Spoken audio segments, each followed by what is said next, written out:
समन्ता चक्रवालेषु अत्रा गच्छन्तु देवता सद्धम्मं मुनिराजस् सुनन्तु सग्मुखदं धम्मश्रवण कालो अयं बधन्ता ධම්මස්සවන කාලෝ අයං බදන්තා ධම්මස්සවන කාලෝ අයං බදන්තා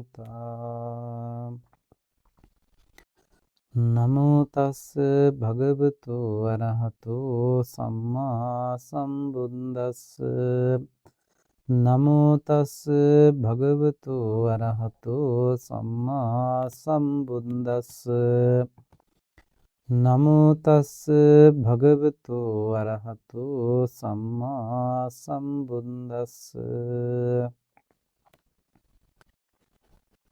සදා වන්දනීය පූජනීය ශ්‍රීමත් මහා සංඝරත්නයන් අවසරයි ධර්ම ශ්‍රවණාබිලාසී සදැහැති පින්වත්නි සේක කල්යාණ මිත්‍ර සමූහයේ මගින් සිදු කරනු ලබන මෙවර ධර්ම දේශනාවේ ඒ සදැහැති දායකත්වයේ අරගෙන කටයුතු කරනු ලබනවා කැනඩාවේ පදිංචි මුදිත ජයසිංහ මහත්මයා විසින් විශේෂයෙන්ම එතුමා බලාපොරොත්තු වෙනවා ඒ පරලෝ සැපත් වන්නට යෙදුන ලිලියට් ජයසිංහ එමෑණියන්ටත් පර්සි ජයසිංහ ඒ පියාණන්ටත් ශාමිනී ජයසිංහ ඒ බිරිඳ ඒ මහත්මියටත් ඇතුළුව ඒ පවුලේ මිය ගියා වූ වර්ග පරම්පරාවේ සියලුම ඥාති වර්ගයාට පුණ්‍යානුමෝදනා කරන්නට බලාපොරොත්තු වෙනවා. ඒ වගේම මේ මහත්මාටත් ඒ වගේම මේ දියණිය ඇතුළු කොට ඒ පවුලට සම්බන්ධ සියලුම දෙනාට ආශිර්වාද කරන්නටත් මේ පින්කමේදීම බලාපොරොත්තු වෙනවා. ඉතින් පින්වත්නි අපි මේ දායකත්වයන් පිළිබඳව දේශනාව අවසානයේදී නැවත සිහිපත් කරලා ඒ පින් අනුමෝදන් කළ යුතු අයට පින් අනුමෝදන් කරන්නත් ආශිර්වාද කළ යුතු අයට ආශිර්වාද කරන්නත් බලාපොරොත්තු වෙනවා. එහෙමනම් පින්වත්නි අද දවසේදී අපි මාතෘකාව විදිහට සූදානම් කරගන්නට යෙදුනේ ඒ නාම රූප ධර්මයන් පිළිබඳව ඒ නාම රූප පරිච්ඡේදය පිළිබඳවයි.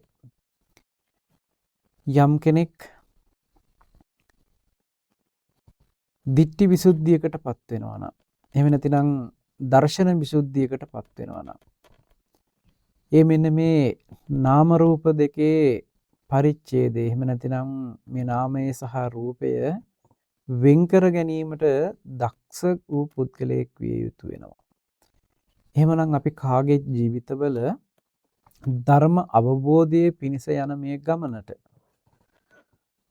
නිවන් දකින්නට යන මේ ගමන තුල ඒ නිවන් දකින්නට කරන ප්‍රතිපදාව සඳහා අපි කවුරුත් අනිවාර්යයෙන්ම දැනගෙන තිබිය යුතු කාරණයක් තමයි මේ නාම රූප පිළිබඳව.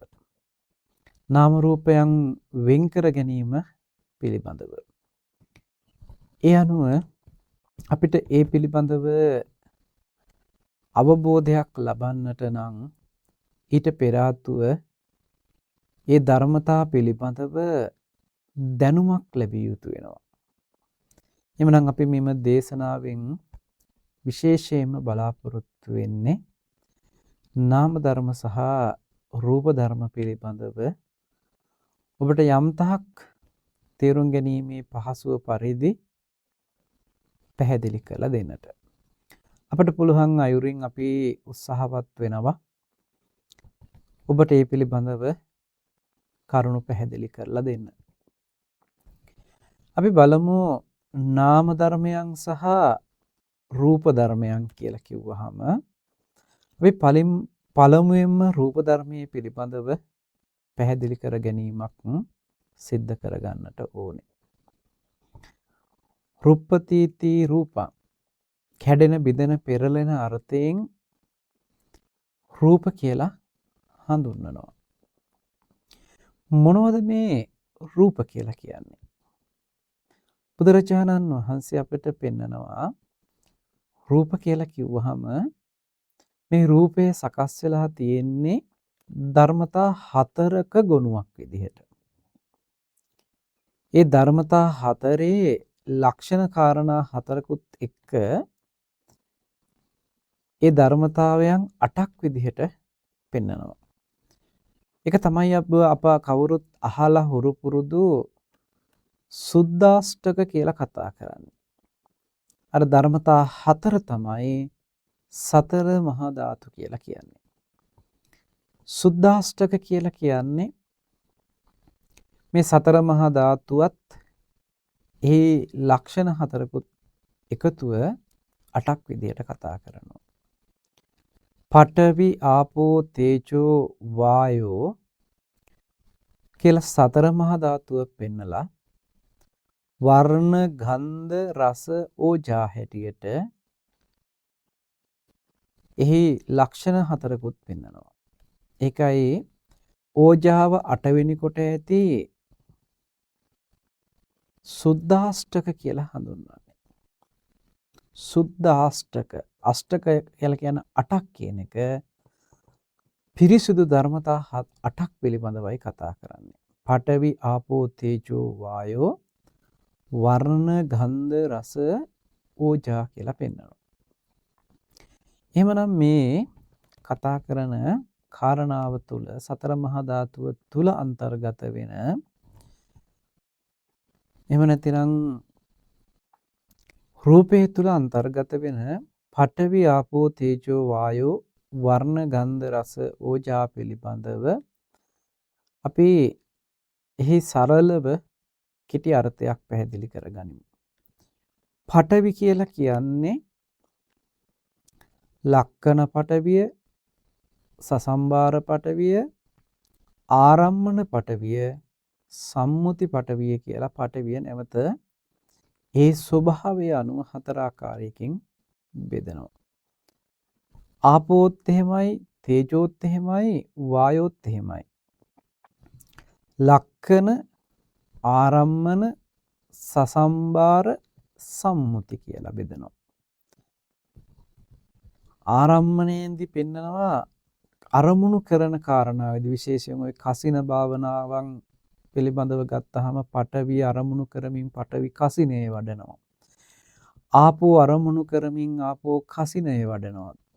තේජෝ වායෝ අරමුණු කරමින් තේජෝ කසිනේ වායෝ කසිනේ වඩනවා.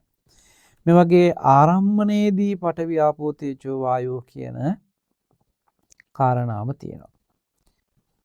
ලක්කන විදිහට ලක්ෂණයක් විදිහට තද ගතිය, වැగిරෙන ගතිය, උෂ්ණ සීත ගතිය, ඒ වගේම හමන විසුරුවන ගතිය, මෙන්න මේ ගති ටික ලක්ෂණයක් හැටියට පෙන්වනවා. ඊළඟට සසම්භාර කියලා කියන්නේ සම්භාරයක් එකට රාශි වුණාම එයින් නිරූපණය වෙන ස්වභාවය. පඨවිය රාශියක් එකට එකතු වෙච්ච තැනක, يعني ආපෝ තේජෝ වායෝ තියෙනවා. නමුත් පඨවිය විශාල වශයෙන් එතන රාශි වෙලා එකතු වෙලා. එතන සම්භාරයක් එකට එකතු වුණාම පඨවි නියෝජනයක් කරලා තියෙනවා. මේ විදිහට. ඊළඟට සම්මුති වශයෙන් පඨවි කියලා කියන්නේ පොළවට. පොළව නම් කරනවා පඨවි කියලා. ඊළඟට දිරමේ දේවල් වලින් එහෙම නැතිනම් වැగిරෙන ස්වરૂපයෙන් වැඩියෙන්ම තියෙන්නේ වතුර නිසා ආපෝ ධාතුවට වතුර කියලා පෙන්නනවා. ඒක සම්මුතිය විදිහට. තේජෝ ධාතුවට සම්මුතිය විදිහට පෙන්වන්නේ ගින්දර. වායෝ ධාතුවට සම්මුතිය විදිහට පෙන්වන්නේ සුළඟ. ඒකයි ඔබ අහලා ඇති මේ සතර මහා ධාතුවටම කියනවා පස් දිය ගිනි සුළං කියලා. පස් කියලා කියන්නේ පඨවියට, දිය කියලා කියන්නේ වතුර කියලා කියන්නේ ආපෝ වලට, ගිනි කියලා කියන්නේ තේජෝ වලට, සුළඟේ හැටියට නම් කරනවා වායෝ වලට. නමුත් මේ කියන කාරණාව හොඳට තේරුම් ගැනීම කළ යුතුයි. මේ සම්මුතියක් විදිහටයි මේ කියන්නේ. එහෙම නැතුව පඨවි ධාතුව විදිහට දකින්න එපා මේ පොළව. ආපෝ ධාතුව විදිහට දකින්න එපා මේ වතුර. තේජෝ ධාතුව විදිහට දකින්න එපා මේ ගින්දර. වායෝ ධාතුව විදිහට දකින්න එපා සුළඟ. මොකද ඒ හැම තැනකම පඨවි ආපෝ තේජෝ වායෝ අඩු වැඩියක් ඇතුළු තියෙනවා. මොකද පඨවි ධාතුව වෙන් කරන්න බෑ ආපෝ තේජෝ වායෝ කියන ධාතු තුන අයින් කරලා. ආපෝ ධාතුව වෙන් කරන්න බෑ පඨවි තේජෝ වායෝ අයින් කරලා. තේජෝ ධාතුව වෙනම වෙන් කරන්න බෑ පඨවි ආපෝ වායෝ අයින් කරලා.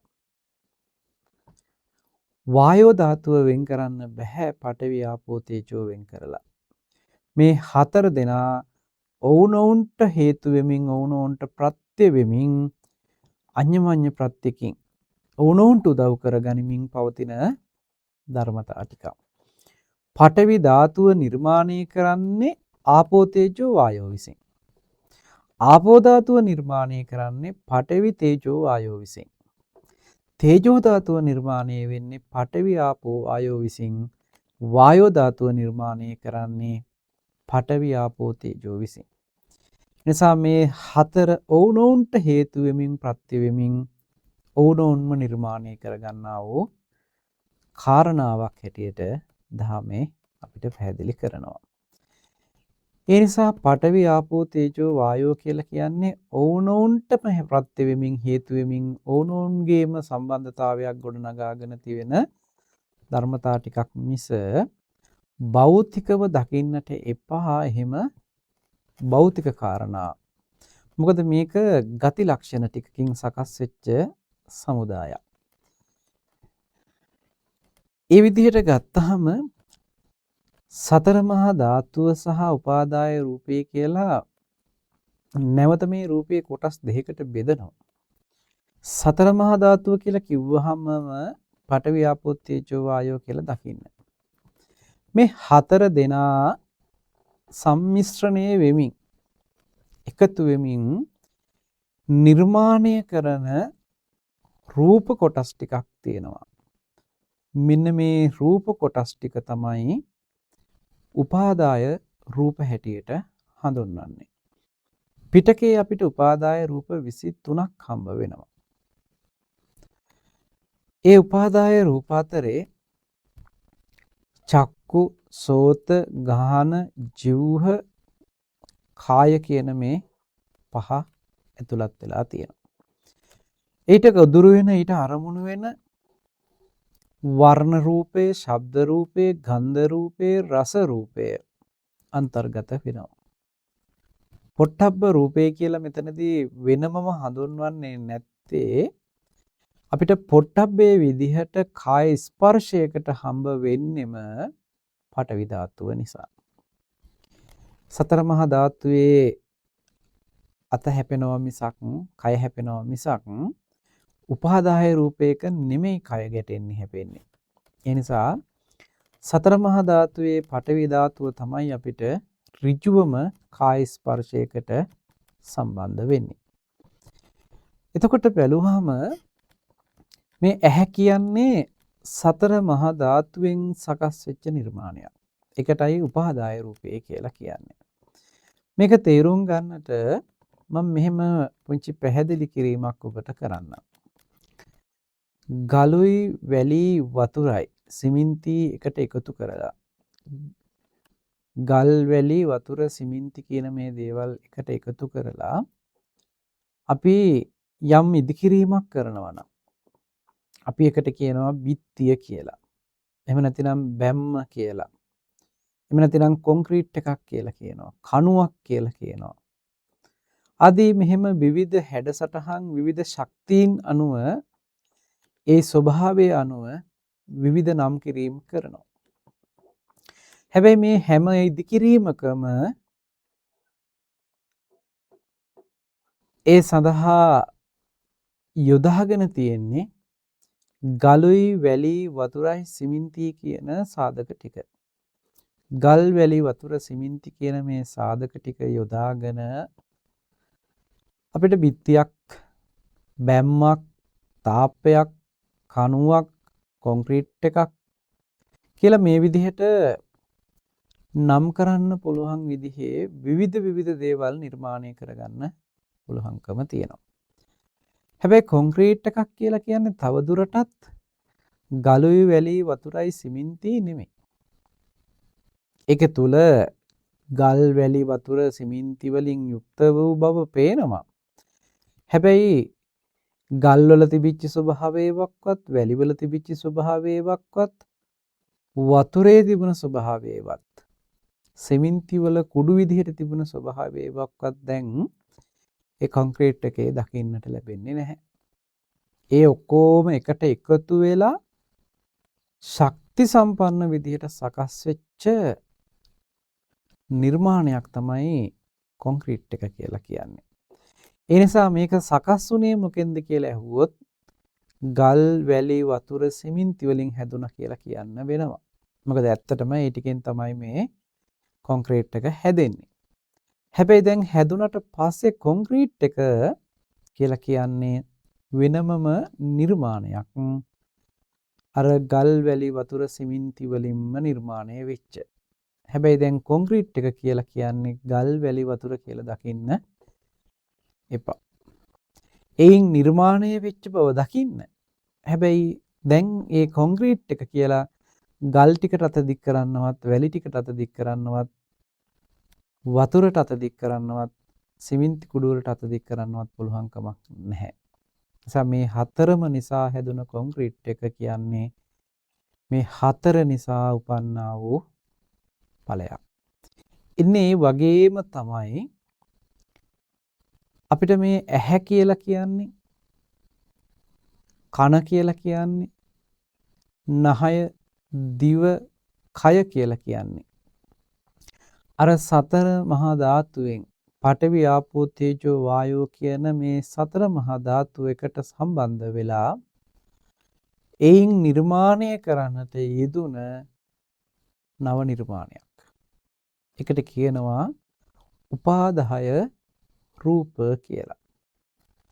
ඇහැ කන නහය දිව ශරීරය වර්ණ ගන්ධ රස වර්ණ ශබ්ද ගන්ධ රස ඕජා මේ කියන කාරණා ටිකත් ඒ වගේම ජීවිතින්ද්‍රිය රූපය භාව රූප දෙක ඊළඟට කාය විඤ්ඤාප්ති රූප වචී විඤ්ඤාප්ති රූප ලහුතා මුදිතා කම්මඤ්ඤතා උපචේ සන්තති ජරතා අනිච්චතා කබලින්කාර ආහාරය ඇතුළු කොට මේ රූපයේ තියෙනවා ස්වභාවයන් 23ක් නිර්මාණය කරලා සතර මහා ධාතුව නිසා ධර්මතා 23ක් නිර්මාණය කරලා තියෙනවා අපේ මේ ජීවිතයට සම්බන්ධ වෙච්ච. ඒ ටික සියල්ලටම කියන්නේ සතර මහා ධාතුව නිසා උපන්න උපාදාය රූප කියලා. අපිට ඇහැ කියලා යමක් කන කියලා යමක් සිහි වෙනවා නම් දැනෙනවා නම් මේක දකින්න උපාදාය රූපයක් හැටියට. රූපයක් එහෙම නැතිනම් ශබ්දයක් ගන්ධයක් රසයක් අපිට දැනෙනවා නම් ඒක දකින්න උපාදාය රූපයක් හැටියට. උපාදාය රූපය කියලා අපිට හම්බ වෙන මේ ධර්මතා එකක්වත් නැවත සතර මහා ධාතුවට අත දික් කරන්න බෑ. සතර මහා ධාතුව නිසාම උපන්න මේ උපාදාය රූපය උපාදාය රූපයක්ම වෙනවා මිසක් තව දුරටත් ඒක සතර මහා ධාතුව වෙන්නේ නැහැ. සතර මහා ධාතුවේ පිහිටන්නේ නැහැ. සතර මහා ධාතුව නිසා උපන්න මේ උපාදාය රූපේ පිළිබඳව අපි මනවින් තේරුම් ගන්නට ඕන කරනවා. උදාහරණයක් විදිහට පැහැදිලි කළොත් අපිට මේ පේන අවස්ථාවේ මේ වර්ණ රූපය වර්ණ සටහන උපාදාය රූපයක්. සතර මහා ධාතුව නිසාම උපන්න වර්ණ රූපයක්. මේ වර්ණ රූපය කියලා කියන්නේ චක්කු ප්‍රසාදයේ මත එහෙම නැත්නම් ඇස මත සකස් වෙච්ච උපාදාය රූපයක්. මේ උපාදාය රූපය අපිට පෙනීම ලබා දෙන්නට උපකාර වුණා මිසක් මේ උපාදාය රූපය සතර මහා ධාතුවේ තියෙනවා කියලා සතර මහා ධාතුවට අත දික් කරන්න අපිට කොහොමත්ම පුළුවන්කමක් නැහැ. ඒක තවත් පැහැදිලි කරගන්න තේරුම් ගන්න මම ඔබට තව උදාහරණයක් මතක් කරන්නම්. අපේ මාංකඩල සුදස්සන ස්වාමීන් වහන්සේ බොහෝම කාලයකට ඉස්සරලා පෙන්නපු උදාහරණයක් මේ උදාහරණය. අපිට වැලි ගොඩක් පේනකොට මේ වැලි ගොඩේ තියෙනවා හැඩයක්. ඒ වැලි ගොඩේ හැඩය ඒ වැලි කැටවලට අයිති නැහැ. ඒ වැලි කැටවල තිබිච්ච හැඩයකුත් නෙමෙයි. වැලි කැටයක් ගානේ අරගෙන බැලුවොත් ඒ වැලි ගොඩේ හැඩේ නැහැ. හැබැයි එහෙම වැලි කැට රාශියක් එකට එකතු වෙලා එකතු වෙච්ච විදිහ අනුව තමයි ඒ හැඩේ නිර්මාණය වෙන්නේ. එතකොට වැලි කැට රාශි වෙච්ච නිසා හැදිච්ච හැඩයක් වැලි ගොඩ කියලා කියන්නේ. වැලි ගොඩේ හැඩය කියලා කියන්නේ. එහෙම නැතු ඒ හැඩය වැලි කැටවල තිබුණ හැඩයක් නෙමෙයි. වැලි කැට ටික එකතු වෙච්ච නිසා හැදුන හැඩය වැලි කැටවලට අයිති නැහැ. හැබැයි වැලි කැට නිසාම තමයි මේ හැඩය එන්නේ. හැබැයි ඒ එන හැඩය වැලි කැටවල තිබුණේ නැහැ. වැලි කැටවලට අයිති නැහැ. වැලි කැටයක් ගානේ අයින් කළොත් මේ වැලි ගොඩෙන් අර තියෙන හැඩයම අයින් වෙනවා කිසිම ප්‍රශ්නයක් නැතුව. මොකද මේ වැලි කැට රාශි වෙලා එකතු වෙලා තිබිච්ච විදිහටමයි ඒ හැඩේ නිර්මාණය වෙන්නේ. හැබැයි ඒ හැඩය වැලි කැටවල තිබුණා නෙමෙයි. නැවත වැලි ටික වෙන විදිහකට රාශි කළොත් වෙන විදිහකට ගොඩ කළොත් අන්නේ ගොඩ නැවත වෙනම හැඩයකට පේන්න පටන් ගන්නවා. ඒ හැඩය වෙනස් වුණේ වැලි කැට වෙනස් වෙච්ච හින්දා නෙමෙයි. වැලි කැට ටික එකතු කරලා තිබිච්ච විදිහ වෙනස් වෙච්ච හින්දා. මොකද වැලි කැටවල තිබුණ හැඩය වෙනස් වෙච්ච හින්දා වැලි ගොඩේ හැඩය වෙනස් වුණා නෙමෙයි. මොකද වැලි කැටවල තියෙන හැඩය නෙමෙයි මේ වැලි ගොඩ කියලා කියන්නේ. හැබැයි මේ කැට ටික එකට එකතු වෙලා ඒ පිහිටපු ස්වභාවය අනුව අපිට හැඩයක් නිර්මාණය වෙලා තියෙනවා. මෙන්න මේ සතර මහා ධාතුව රාශි වෙච්ච විදිහටයි අපිට හැඩයක් නිර්මාණය වෙන්නේ. ඒ හැඩ සටහන සතර මහා ධාතුවේ පඨවි ධාතුව තුල තිබුණ එකක්වත් ආපෝ ධාතුව තුල තිබිච්ච එකක්වත් තේජෝ ධාතුව තුල තිබිච්ච එකක්වත් වායෝ ධාතුව තුල තිබිච්ච එකක්වත් නෙමෙයි.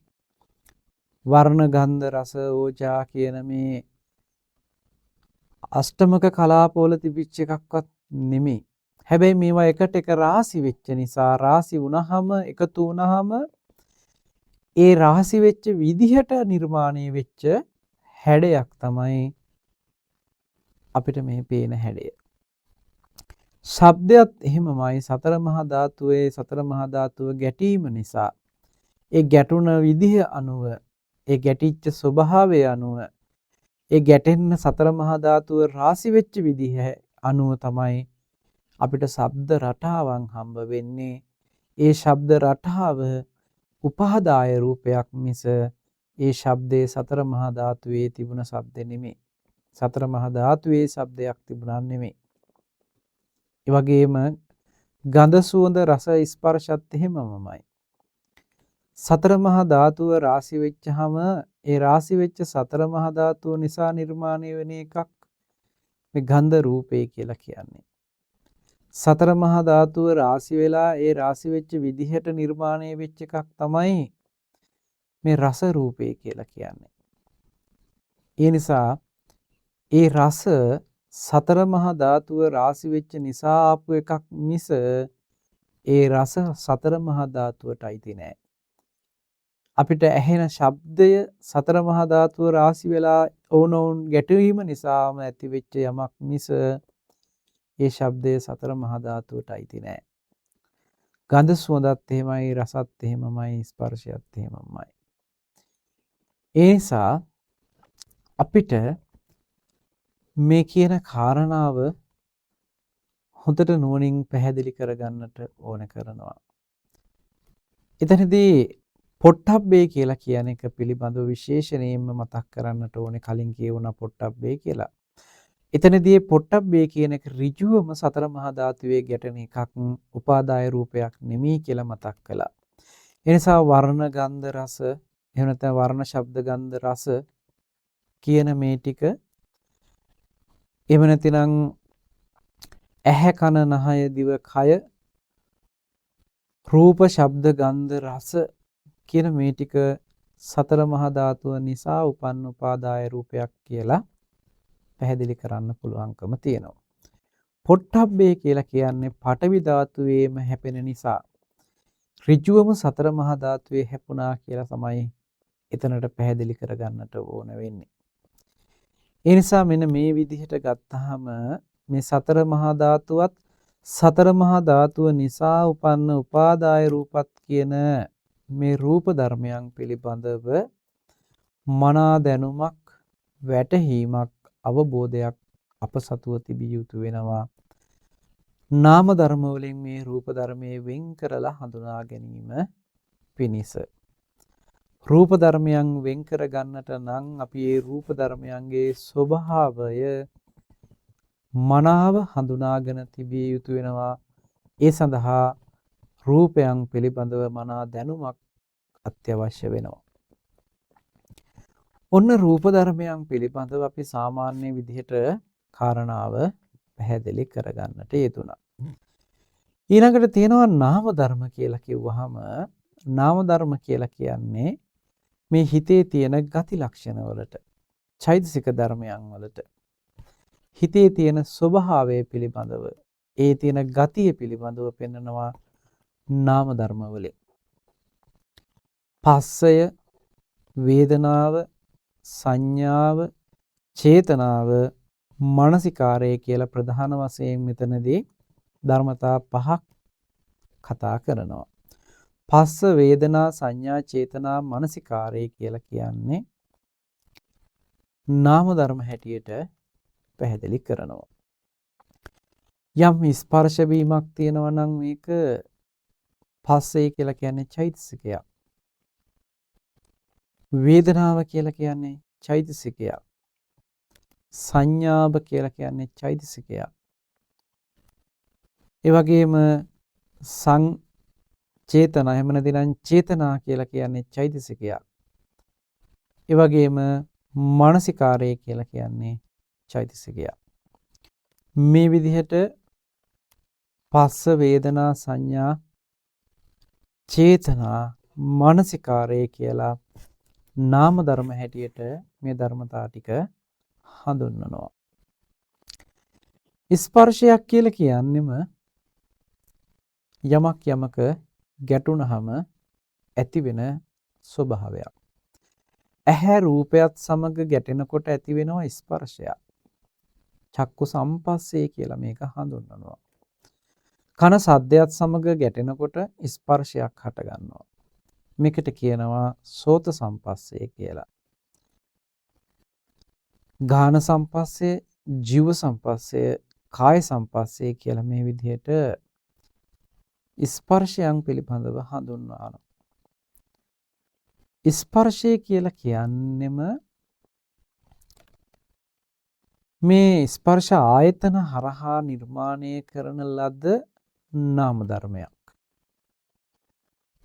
ස්පර්ශ ආයතන හරහාම නිර්මාණය වෙන නාම ධර්මයක් කියලා කිව්වේ අපේ හිත පැත්තෙන්, හිතේ ගති පැත්තෙන් හැදිලා තියෙනවා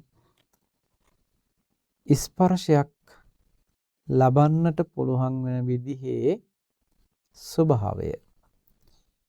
ඒකයි අපි අහලා තියෙනවා ධර්ම කාරණාවන් විමසනකොට චක්කුම් පටිච්ච රූපේච uppajjati චක්කු විඥානං තින්නම් සංගති පස්සෝ මේ තුන් දෙනාගෙම එකතුවට කියන නමක් තමයි ස්පර්ශය කියලා කියන්නේ.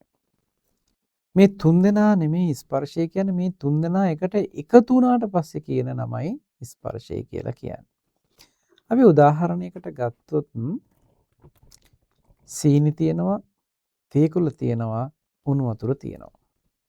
මේ තුන් දෙනා වෙන වෙනම තිබුණත් මේකට තේ එකක් කියලා කියන්නේ නැහැ. සීනි ටික සීනි බෝතලෙත්, තේකොළ ටික තේකොළ බෝතලෙත්, උණු වතුර ටික උණු වතුර බෝතලෙත් වෙන වෙනම තිබුණට ওই තුන් දෙනාටම අපි තේ එකක් කියලා කියන්නේ නැහැ. හැබැයි අපි මේ තුන් දෙනාම අවශ්‍ය ප්‍රමාණයට එකතු කරලා කෝප්පයකදී එකතු කරලා මේ ටික කලවම් කරාම අපි මෙන්න මේ ටිකට කියනවා තේ එකක් කියලා.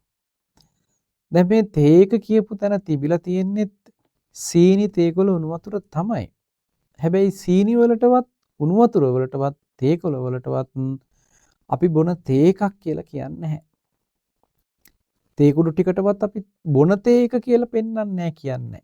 එහෙනම් මේ තුන් දෙනාම එකට එකතු වෙලා නිර්මාණය වුණාම එකට යෙදුනහම ඒකට කියන නම තමයි තේ එක කියලා කියන්නේ.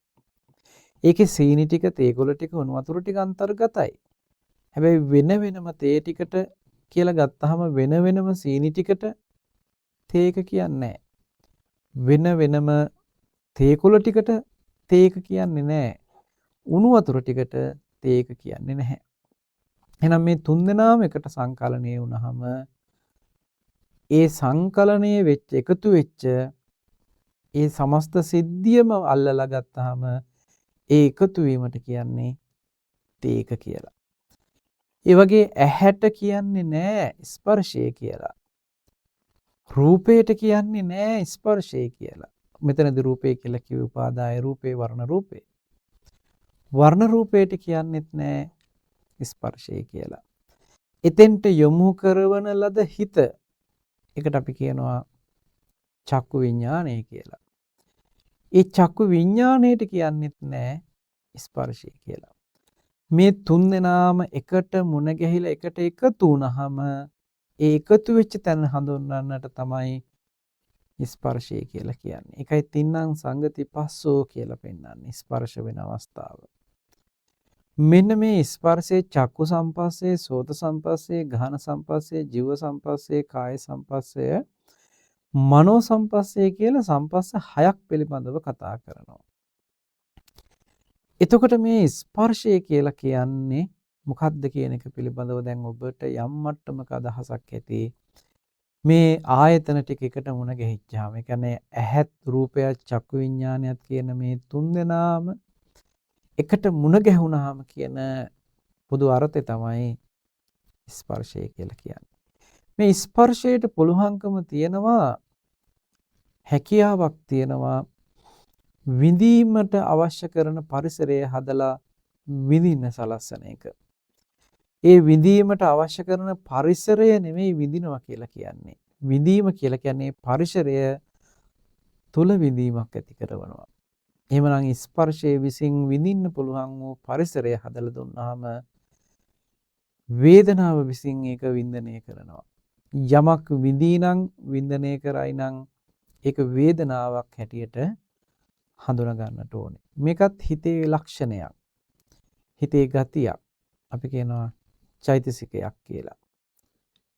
මෙතනදී වෙන්නේ ස්පර්ශයක් තිබුණොත් විතරමයි විඳීමක් හටගන්නේ. ස්පර්ශයක් නිරුද්ධ වෙනකොට විඳීම නිරුද්ධ වෙලා යනවා, නැති වෙලා යනවා.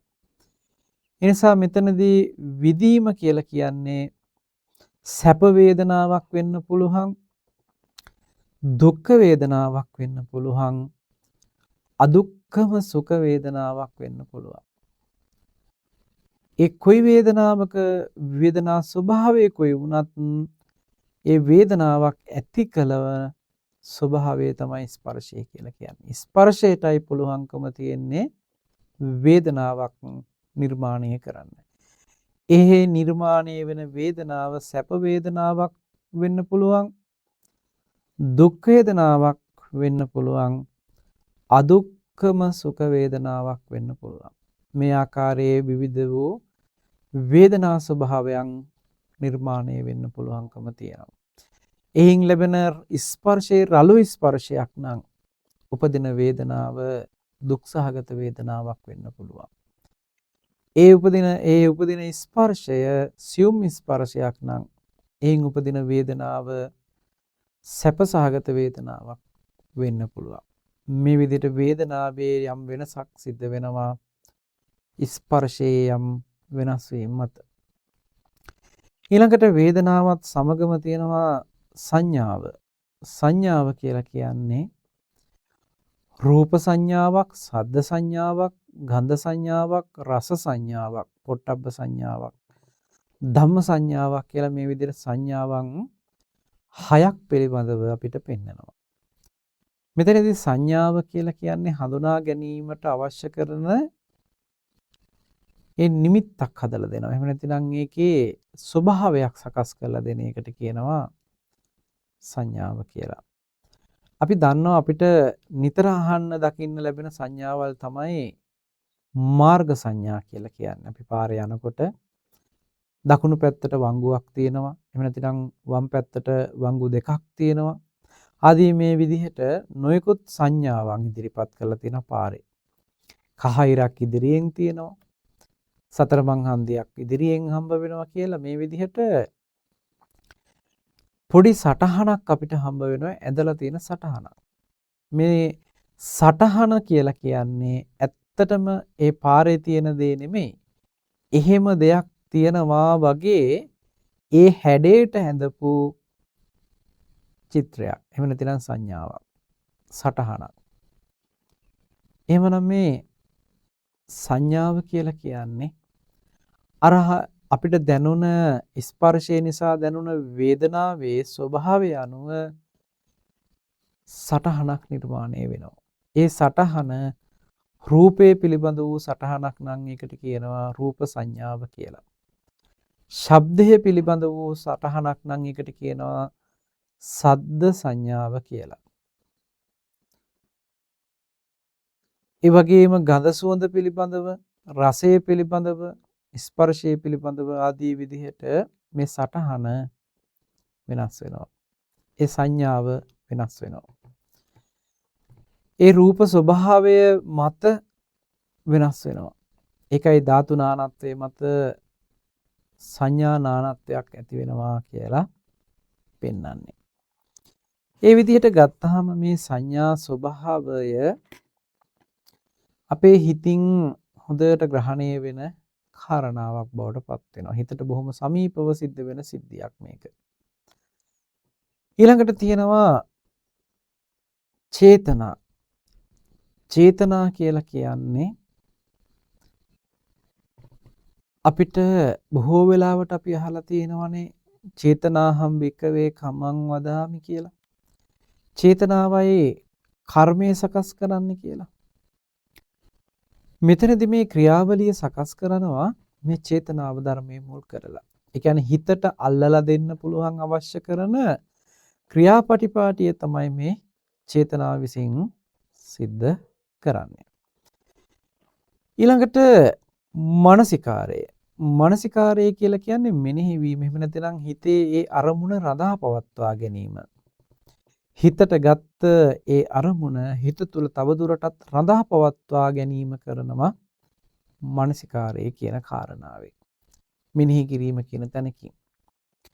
මෙන්න මේ ටික එකතු වුණාම මෙන්න මේ සියලුම කාරණා ටිකට පොදුවේ කියන නම තමයි, එහෙම නැත්නම් පොදුවේ යොදන වචනය තමයි නාම ධර්ම කියලා කියන්නේ. සතර මහා ධාතුවත් සතර මහා ධාතුව නිසා උපදින උපාදාය රූපත් රූප ධර්මතා හැටියට හඳුන්වනවා. ඒ වගේම ස්පර්ශය, වේදනාව, සංඥාව, චේතනාව, මානසිකාරය කියන මේ ධර්මතා ටික නාම ධර්ම හැටියට හඳුන්වනවා. ඔන්න ඔය නාම ධර්ම ටිකත් රූප ධර්ම ටිකත් එකට මුණ ගැහිලා එකට සම්බන්ධ වෙලා එකට ගැට ගැහිලා තියෙන නිසා නාම ධර්ම පැත්තෙන් සිද්ධ වෙන සිද්ධිය රූප ධර්ම පැත්තට ගැට ගහලා තියෙන නිසා බැඳිලා තියෙන නිසා අපිට මේ නාම රූප දෙක වෙන් කරගන්න බැරි තරමට නාමේ රූපේටත් රූපේ නාමයටත් ගැට ගැහිලා තියෙනවා. බුදුරජාණන් වහන්සේ නමක් ලෝකයට පහළ වෙලා මෙන්න මේ ගැටේ ලෙහලා පෙන්නනවා නාම ධර්ම කියලා කියන්නේ මෙන්න මේ වගේ ටිකක් රූප ධර්ම කියලා කියන්නේ මෙන්න මේ වගේ ටිකක් කියලා නාමයේ වෙනමත් රූපයේ වෙනමත් වෙන් කරලා පැහැදිලි කරනවා. එතකොට මේ නාම ධර්ම සහ රූප ධර්ම පිළිබඳව නාම රූපයන් පිළිබඳ මනා දැනුමකටපත් වෙනකොට අවබෝධයකටපත් වෙනකොට නාම රූප පරිච්ඡේද ඥානයක් එහෙම නැතිනම් ditthi visuddhiyකටපත් වෙන්න පුළුවන්කම හම්බ වෙනවා මේ ශාසනය තුල. ඒ වගේම මෙතනදිම මතක් කරන්නම් ඔබට මේ කියන කාරණාව තේරුම් ගත්තේ නැත්තම් වැටහීමකටපත් උනේ නැත්තම් ඊළඟට සිද්ධ වෙන කාරණාව තමයි එහෙම නාම ධර්ම සහ රූප ධර්ම දෙකක් අතර මේ සිද්ධ වෙන සිදුවීම මුල් කරගෙන විඥාණයට පිහිටා හිටින්න පුළුවන් තැනක් නිර්මාණය වෙනවා. ඒ තැන තමයි විඥාන ටිතියක් කියලා කියන්නේ. විඥාන ටිති වෙනවා කියලා කියන්නේ විඥාණයට බැස ගන්න පුළුවන් තැනක් ඉතුරු වෙනවා කියන එකයි. විඥාණයට ටිති වෙනවා රූපස්කන්ධය. එහෙම නැත්නම් රූපේ විඥානට ටිති වෙන තැනක්. වේදනාවට විඥානට ටිති වෙනවා. සංඥාවට විඥානට ටිති වෙනවා. සංකාරයට විඥානට ටිති වෙනවා.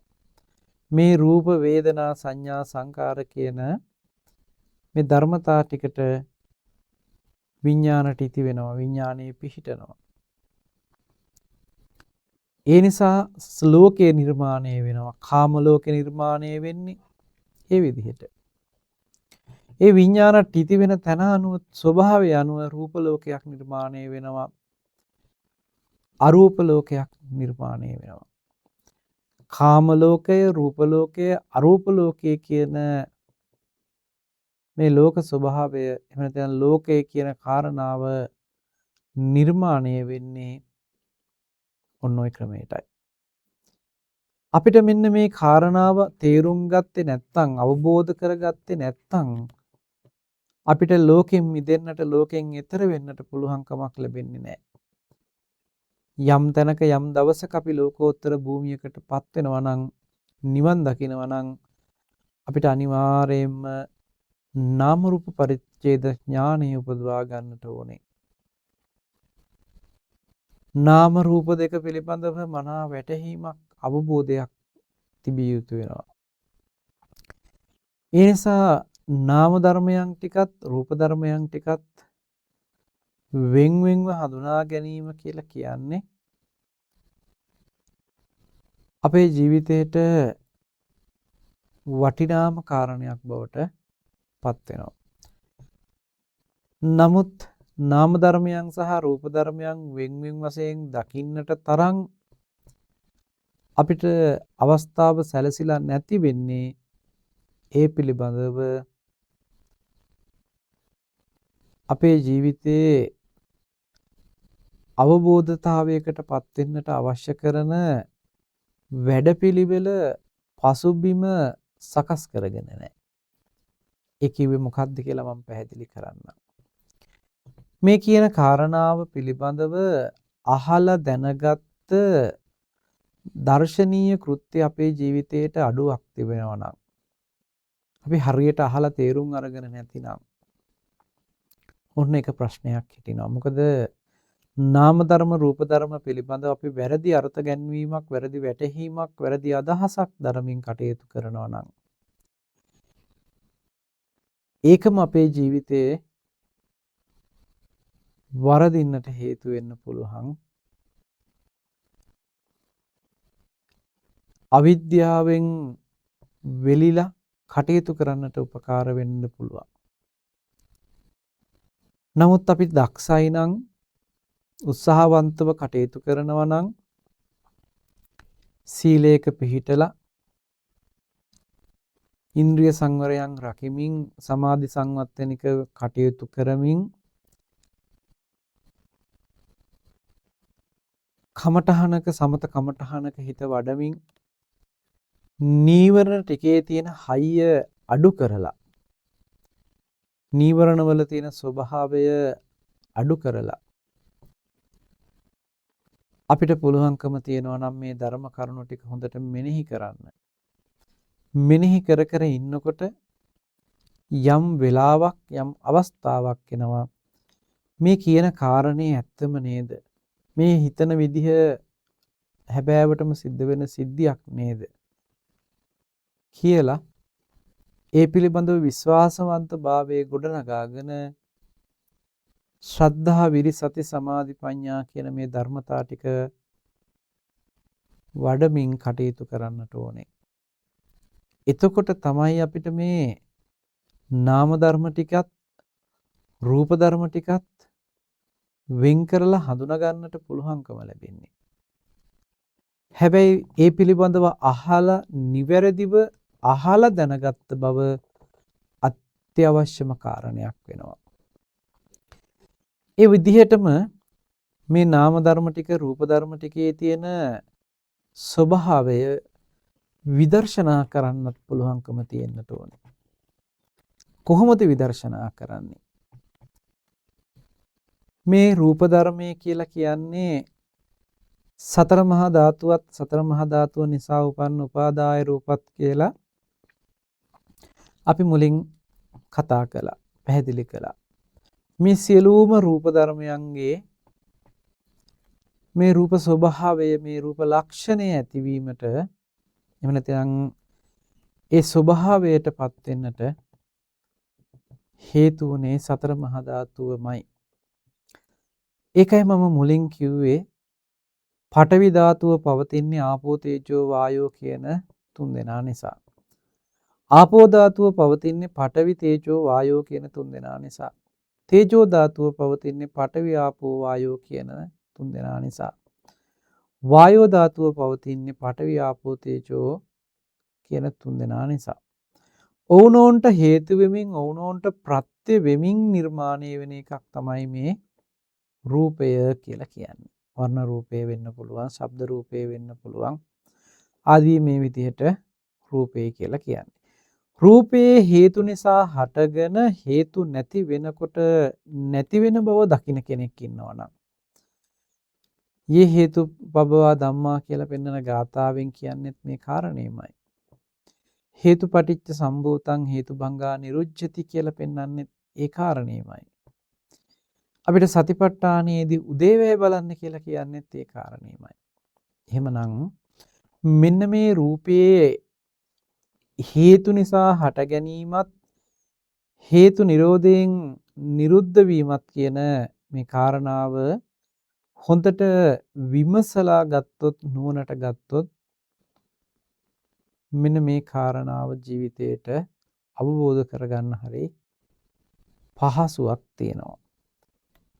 ඊළඟට නාම ධර්ම ටික ගත්තහමත් ස්පර්ශය නිසාම ඇතිවෙන මේ වේදනාව ස්පර්ශය නිරුද්ධ වෙනකොට මේ වේදනාව නිරුද්ධ වෙනවා කියලා මෙනෙහි කරන්න පුළුවන් නම් මූලික වශයෙන් එහෙම මෙනෙහි කරනකොට තමන්ගේ හිතේ තියෙන නීවරණයන්ගේ ස්වභාවය ටිකක් අඩු වෙලා ගිහිල්ලා හිතට බොහොම පහසු බවක් දැනුණාම ඒ හිතේ පවතින නාම ධර්මයන් පිළිබඳව යම් විදිහකින් මෙනෙහි කළොත් නුවණක් තිබුණොත් ප්‍රබල චිත්ත සමාධියකටපත් වෙච්ච අවස්ථාවක අපිට මේ නාම රූපයන්ගේ නාම ධර්ම ටික මනාව දකින්නට තේරුම් ගන්නට පුළුවන්කම ලැබෙනවා. නමුත් නීවරණ සහිත වූ චිත්තයකින් මේ දේ දකින්නට උත්සාහවත් වුණත් හරිම අපහසුතාවයකටපත් වෙන්න වෙනවා. ඒ කාරණාවන් පැහැදිලි කරගන්න ගියාම. මොකද විඥානට්ඨිති වෙන තැන් පිළිබඳව දකින්නට නම් ඊට වඩා දර්ශනයක නුවණක ඊට වඩා සීලයක පිහිටලා හොඳට චිත්ත ඒකාග්‍රතාවයකට සමාධියකට පත්වීම සිද්ධ වුණොත් ඒ විඥානට්ටි වෙන තැන් එහෙම නැතිනම් රූපස්කන්ධය වේදනා සංඥා සංකාරස්කන්ධ කියන මෙන්න මේ ස්කන්ධ වශයෙන් පවතින ධර්මතා ටිකට එහෙම නැතිනම් නාම රූප වශයෙන් පවතින මේ නාම ධර්ම ටික රූප ධර්ම ටිකේ විශේෂ නුවණකින් දකින්නට පුළුවන්කම ලැබෙනවා. ඒ විශේෂ නුවණකට ඒ විදිහේ කරුණක් තේරුම් ගන්නට නම් ඒ විශේෂ නුවණ ඇති කර ගන්නට අවශ්‍ය කරන පරිසරයේ වටපිටාව අපි නිර්මාණය කළ යුතු වෙනවා. හොඳට බලන්න මෙන්න මේ කියන කාරණාව. ඇහත් රූපයත් චක්කු විඥානයත් නිසා ස්පර්ශයක් ඇති වෙලා ඒ ස්පර්ශ නිසා වේදනා සංඥා චේතනා ඇති වෙලා මානසිකාරයක් වෙනකොට ඔන්න අපි කියනවා අපිට යමක් පෙනුණා කියලා. පෙනුන බව හඳුනාගත්තා. පේනවා කියලා හඳුනාගත්තා. මේ පේන බව හඳුනා ගැනීමේ කියන කෘත්‍යය අයිති වෙන්නේ මනෝවිඤ්ඤාණ මට්ටමට. පේන බව කියන තැන එහෙම නැත්නම් පේනවා කියන සිද්ධිය අයිති වෙන්නේ චක්කු විඥානීය කෘත්‍යයට. ඒ කියන්නේ ඇහත් රූපයත් චක්කු විඥානයත් නිසා ස්පර්ශයක් වෙලා වේදනා සංඥා චේතනා ඇති වෙනවා කියන තැනට යනකම්ම මේක පේනවා කියන සිද්ධියකට අයිති. මේ පේනවා කියන සිද්ධියකට නාම ධර්ම ටිකත් රූප ධර්ම ටිකත් දෙකම වැය වෙලා. ඇහැ රූපය කියලා කිව්වහම ඇහත් රූපයත් කියන මේ දෙකම රූපයකට අයිති ධර්මයෝ. ස්පර්ශය නිසා වේදනා සංඥා චේතනා ඇති වෙනවා කියන කාරණාව නාම ධර්මයට අයිති කාරණාවක්. එහෙනම් අපිට යමක් පේනවා කියලා කියන්නේ ඇත්තටම නාමයයි රූපයයි දෙකේම සුසංයෝගයක් දෙක එකට මුණ ගැහිලා. නාම ධර්ම ටිකට රූප ධර්ම ටික මුණ ගැහිලා තමයි අපිට පේනවා කියන සිද්ධියක් හම්බ වෙලා තියෙන්නේ. මෙන්න මේ පේනවා කියන සිද්ධිය මේ විදිහට සිද්ධ වෙච්ච සිද්ධියක් කියලා නොදන්නාකම යෙදුනහම ඒ කියන්නේ අවිද්‍යාව යෙදුනහම පේනවා කියන සිදුවීම අර රූපේට අයිති කියලා රූපෙට අදාළව ගැට ගන්නවා. ඇත්තට මෙතන රූපේට කියලා ගැට ගහන්නෙත් උපාදාය රූපෙටවත් නෙමෙයි. සතර මහා ධාතුවටමයි. මේ පෙනුන සිද්ධිය සතර මහා ධාතුවට අයිති එකක් නෙමෙයි. සතර මහා ධාතුවේ තිබිච්ච එකකුත් නෙමෙයි. හරියට අර අපි කලින් කිව්ව වැලි කැට උපමාවේ කතාව වගේ. වැලි ගොඩේ හැඩය අපිට පෙනුනට මේ හැඩය වැලි කැටවලට අයිති එකක් නෙමෙයි. වැලි ගොඩේ හැඩය අපිට පේනවා. හැබැයි ඒ හැඩය වැලි කැටවලට අයිති නෑ. ඒ වගේ අපිට යම් රූපයක් පේනවා. ඒ පේන රූපය සතර මහා ධාතුවට අයිති නෑ. සතර මහා ධාතුව නිසාම හටගත්තු උපාදාය රූපයයි අපිට පෙනුනේ. හැබැයි මේ පෙනුන රූපය සතර මහා ධාතුවට අයිති කරන්න එපා. පෙනුන රූපේ සතර මහා ධාතුවට අයිති කරන තාක්කල් මේ විඥාණය විඥානට්ටිතියක් බවට පත් වෙනවා. රූපේ තුල විඥාණය පිහිටනවා. සතර මහා ධාතුව පැත්තට විඥාණය බර වෙනවා පිහිටනවා. එහෙම වුණාම අපිට මුළු කාම ලෝකයක්ම නිර්මාණය වෙන්නට හේතු වෙන්නේ ඔන්න ඔය කියන සංසිද්ධිය මුල් කරගෙනයි. මුළු කාම ලෝකයක්ම නිර්මාණය කරගන්නට මේ ආයතන ටික හරහා සිද්ධ වෙච්ච ගනුදෙනුවේ ඇත්ත නොදන්නකම හින්දා අපි විඥානට්ටිති වශයෙන් සතර මහා ධාතුවට පතිත වෙනවා. එතනදී ඒක කාම වස්තුවක් බවටම පත් වෙලා ඒ කාම වස්තුව කෙරෙහි නැවත ඇලෙන්න බැඳෙන්න ගැටෙන්න පුළුවන් වෙන විදිහට කෙලෙස් ටික නිර්මාණය වෙලා අපිට සසරක් නිර්මාණය කරගන්නට භවයක් නිර්මාණය කරගන්නට මේක විහල් වෙනවා. ඒ නිසා ජාති ජරා ව්‍යාධි මරණ කියන මේ සියලුම දුක් වලට උරුමකම් කියන්නේ බවට තමන් පත් වෙලා. හැබැයි ඔබට තේරෙනවා නම් පේනවා කියන සිද්ධිය වෙලා තියෙන්නේ ඇහත් රූපයත් චක්කු විඥානයත් නිසා ස්පර්ශ වේදනා සංඥා චේතනා කියන මේ ධර්මතා ටික හටගත්තාම තමයි පේනවා කියන සිද්ධිය උනේ. පේනවා කියන සමස්ත සිද්ධියකට රූප ධර්ම ටික ඇහත් රූපයත් රූප ධර්ම විදිහටත් ස්පර්ශ වේදනා සංඥා චේතනා නාම ධර්ම විදිහටත් නාම රූප දෙක එකට මුණ ගැහිලා තමයි අපිට මේ පේනවා කියන සිද්ධියක් නිර්මාණය කරලා තියෙන්නේ. මේ පේනවා කියන සිදුවීම රූපයට අයිතිත් නැහැ, නාමයට අයිතිත් නැහැ, නාම රූප දෙකටම අයිති නැහැ. නාම රූප දෙකම නිසා හටගත්ත මේ පේනවා කියන සිද්ධිය නාමයට අයිතිත් නැහැ, රූපයට අයිතිත් නැහැ කියලා යම් දවසක නුවණින් දකින්න පුළුවන්කම ලැබෙනවා නම්, යම් දවසකේ නුවණේ පිහිටා ඉන්න පුළුවන්කම ලැබෙනවා නම් අපිට මේ විඥානට්ටි වෙන රූපයෙන් මිදෙන්න පුළුවන්කම තියෙනවා. ශබ්දයෙන් මිදෙන්න පුළුවන්කම තියෙනවා. ගඳ සුවඳ රස ස්පර්ශයන්ගෙන් මිදෙන්න පුළුවන්කම තියෙනවා. රූප ශබ්ද ගන්ධ රස ස්පර්ශයන්ගෙන් මිදුණා කියලා කියන්නේ කාම ලෝකයෙන්ම මිදුණා වෙනවා. මොකද මුළු කාම ලෝකයම නිර්මාණය කරන්නේ රූප ශබ්ද ගන්ධ රස ස්පර්ශ හරහාමයි. ඒ රූප ශබ්ද ගන්ධ රස ස්පර්ශ හරහාම නිර්මාණය කරන කාම ලෝකයෙන් විඥානට්ටි වුණාම ඒ හිත මේ කාම ලෝකේ සැරිසරන්නෙක් බවට පත් වෙනවා. කාමයේ පරිහරණය කරන්නෙක් බවට පත් වෙනවා. ඒ නිසා ඔහුට කියනවා කාමාවචර පුද්ගලයෙක් සත්වයෙක් කියලා.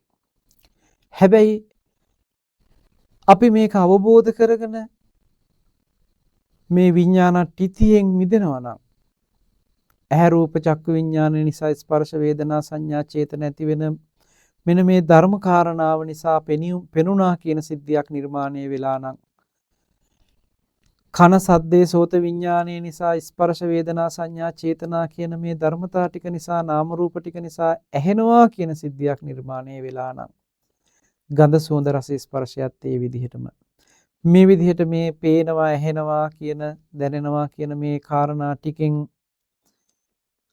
අපි මිදෙන්න පුළුවන්කම තියෙනවා නම් ඒක ආපහු නැවත සතර මහා ධාතුව පැත්තට අත දික් කරන්නේ නැත්නම් විඥානයේ සතර මහා ධාතුවේ පිහිටන්නේ නැත්නම් අපට කාම ලෝකෙම්ම මිදෙන්න පුළුවන්කම තියෙනවා. ඉතින් මේ නාම රූප පරිච්ඡේද ඥානය කියලා කියන්නේ මේසා විශාල අවබෝධතාවයකට පත් වෙන්නට අවශ්‍ය කරන නුවණක්. ඒ විදිහට ඒ නුවණින් අපිට ඒ කාරණාව වෙන් කරගන්න පුළුවන්කම ලැබුණොත් නිවන් දකින ගමනට බොහෝ සෙයින් උපකාර වෙනවා. හැබැයි අපිට ඒ කාරණාව තේරුම් අරගෙන අවබෝධ කරගැනීමේ හැකියාව නැති වුණොත් තේරුම් ගන්නත් බැරි නම් අවබෝධ කරගෙන දකින්නත් බැරි නම් විඥානට්ටි වෙන එක වළක්වන්න බෑ. විඥානට්ටි වුණොත් කාම ලෝක නිර්මාණය වෙනවා.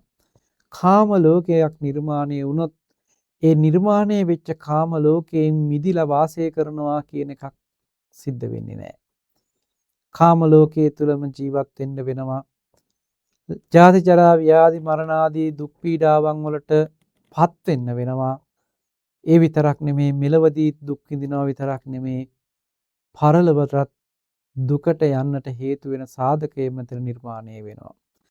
කර්ම භවයත් උප්පත්ති භවයත් කියන මේ දෙකම නිර්මාණය කරගෙන මේ ජීවිතයේ දුක් විඳින්නත් උප්පත්ති වශයෙන් තව තැනක ගිහිල්ලා උපදින්නත් මේ කියන සාධකයේම හේතු උපනිශ්‍රේ වෙනවා. එයින් මිදී ගැනීම පිණිස බුදුරජාණන් වහන්සේ අපට පෙන්වන මේ නාම රූප පරිච්ඡේද ඥානය නාම ධර්ම ටික නාම ධර්ම හැටියටත් රූප ධර්ම ටික රූප ධර්ම හැටියටත් වෙන් කර ගන්නට අපි දක්ෂයි නම් අහලා දැනගෙන ඒ පිළිබඳව විමසලා නුවණකින් යුක්තව කටයුතු කරන්න පුළුවන් නම් දැනට වැරද්දට සිද්ධ වුණත් නාම රූප දෙක එකටම ගැට ගැහිලා තිබුණත් අපිට පුළුවන්කම තියෙන්න ඕනේ එහෙම වෙන වෙලාවෙදිත් සිද්ධ වෙලා තියෙන්නේ සතර මහා ධාතුවෙන් හටගත්තු උපාදාය රූපයක් රූපේ විදිහට ක්‍රියාත්මක වෙනකොට ස්පර්ශය නිසා වේදනා සංඥා චේතනා කියන නාම ධර්ම ටිකත් ඒ නිසාම නිර්මාණය වෙලා දෙක එකට මුණ ගැහිච්ච නිසා තමයි අපිට මේ පේනවා, ඇහෙනවා, ගඳ සුවඳ රස ස්පර්ශයන් දැනෙනවා කියලා මේ කියන්නේ. එහෙම සිද්ධ වෙන වෙලාවක ඇත්තටම වෙලා තියෙන්නේ නාම ධර්ම ටිකත් රූප ධර්ම ටිකත් හටගත් බවයි. ඒ හටගත් නාම රූප ධර්මයාගේ නිරුද්ධ වීම පේන බව නැති වෙන්නට, ඇහෙන බව නැති වෙන්නට, ගඳ සුවඳ ස්පර්ශයන් නැති වෙන්නට හේතු වෙලා තියෙන්නේ ඒ හටගත් ධර්මය නිරුද්ධ වීමමයි. හේතු නිසා හටගෙන හේතු නැති වෙනකොට ඉතුරු නැතුවම නැති වෙනවා කියන මේ යථාර්ථයේ තේරුම් ගත්තොත් අපිට මේ සසරෙන් එතර වෙන්නට, මේ කාම ලෝකෙන් මිදී ගන්නට ඒක ලොකු උපකාරයක්, උදව්වක් වෙනවා. ඒ දර්ශනය අපි තේරුම් අරන් තිබුණා. ඉතින් අද මේ සිද්ධ කරගන්නට යෙදුනේ, සිද්ධ කරන්නට යෙදුනේ නාම රූප දෙක පිළිබඳව ඔබට යම් තාක් දුරට කරුණු පැහැදිලි කරලා දෙන්නට. ඉතින් මේ දේශනාව මේ හැම දෙනෙකුගේම ජීවිතවල නාම රූප ධර්මයන්ගේ අවබෝධතාවයට පත්වීම පිණිස හේතු උපනිශ්‍රේ වේවා කියලා අපි මේ හැම දෙනාටම ආශිර්වාද කරනවා. ඉතින් අද දවසේ සිද්ධ කරගන්නට යෙදුන පුණ්‍ය ශක්තිය, කුසල ශක්තිය පළමුවෙන් සියලුම දෙවියන්ට අපි අනුමෝදන් කරමු. අනුමෝදන් වේවා. දෙවියන්ගේ දිවි සුරු සම්පත් වර්ධනය කරගෙන දෙවියන්ද ප්‍රාර්ථනා කරන බෝධියකින් උතුම් නිවනින් සැනසෙත්වා කියලා සාදු කියලා පින් අනුමෝදන් කරන්නට. ඒ වගේම අපවත් වී වදාළ අතිගෞරවනීය මහානායක මාහිම්පාණන් වහන්සේ ඇතුළු අපවත් වන්නට යෙදුනා වූ සියලුම සංඝ පීත්‍රයන් වහන්සේලාටත් අද දවසේ දායකත්වය අරගෙන කටයුතු කරන මුදිත ජයසිංහ මහත්මයා නමින් මියගිය ලිලියට් ජයසිංහ මෑණියන්ටත්, පර්සි ජයසිංහ පියාණන්ටත්, ශාමිනී ජයසිංහ බිරිඳ මහත්මිය ඇතුළු කොට මියගිය සියලු දෙනාටද ඔබ අප හැම දෙනෙක්ම නමින් මියගිය ආ වූ සියලුම ඥාති වර්ගයාටද මේ පින් අපි අනුමෝදන් කරමු. අනුමෝදන් වේවා කියලා සාදු කියලා පින් අනුමෝදන් කරන්නට. තුනුරුවන්ගේ අනන්ත ගුණ බලයෙන්, දෙවියන්ගේ දේව රැකවරණයෙන් සිද්ධ කරගන්නට යෙදුන පුණ්‍ය ශක්තියේ, කුසල ශක්තියේ බලයෙන් අපිට අර්ථයෙන් ධර්මයේ නිරන්තරයෙන් අවවාද අනුශාසනා කරමින් අපි ධම්මග යොමු කරවන අප ධර්මාචාර්යයන් වහන්සේ මාකඩල සුදස්සන ස්වාමීන් වහන්සේ බොහෝම සත්පුරුෂකමින් යුතුව සිහිපත් කරනවා. ඒ වගේම ආරණ්‍ය සේනාසනයේ වැඩ ඉන්න සුදස් ස්වාමීන් වහන්සේ ඇතුළු කොට පූජනීය වන්දනීය ශ්‍රීමත් මහා සංඝරත්නයටත්, සේක කල්යාණ මිත්‍ර සමූහයේ මහි මහත්මයා ඇතුළුව ඒ පවුල්වල සියලු දෙනාටත්, ඒ සමූහයට සහසම්බන්ධ ධර්ම ශ්‍රවණය කරන මේ හැම දෙනාටම, ඒ වගේම දායකත්වය අරගෙන කටයුතු කරන්නට යෙදෙන මුදිත ජයසිංහ මහත්මයා ඇතුළු කොට ඒ පවුල්වල පින්වතුන් සියලුම දෙනාටත්, ඒ දියණිය ඇතුළු ඒ පවුලේ සියලු දෙනාටද කාය චිත්ත පීඩාවකින් තොර නිදුක් නිරෝගී භාවය, දිගාසිරි සම්පන්නිය ලබන්නටත්, කරන රැකී ආරක්ෂා කටයුතු දියුණුවෙන් දියුණුවට පත් කරගෙන ධර්මානුකූල ජීවිතයක නාම රූප පරිච්ඡේද ඥානෙ උපදවාගෙන උතුම් වූ චතුරාර්ය සත්‍ය ධර්මය අවබෝධ කර ගැනීම පිණිස මේ උතුම් දේශනාවත් උපනිශ්‍රය වේවා. මේ සිද්ධ කළ පුණ්‍ය ශක්තිය පාරමිතාවක්ම වේවා කියලා සාදු කියලා ප්‍රාර්ථනා කරන්නට. ආකාසට්ටා ච බුම්මට්ටා දේවා නාග මහිද්దికා පුඤ්ඤන්තං අනුමෝදිත්වා චිරං රක්칸තු බුද්ධ ශාසනං. ආකාසට්ටා ච බුම්මට්ටා දේවා නාග මහිද්దికා පුඤ්ඤන්තං අනුමෝදිත්වා චිරං රක්칸තු බුද්ධ දේශනං. ආකාසට්ටා ච බුම්මට්ටා දේවා නාග මහිද්దికා පුඤ්ඤන්තං අනුමෝදිත්වා චිරං රක්칸තු බුද්ධ ශාවකං. හැම දිනාටම තෙරුවන් සරණයි.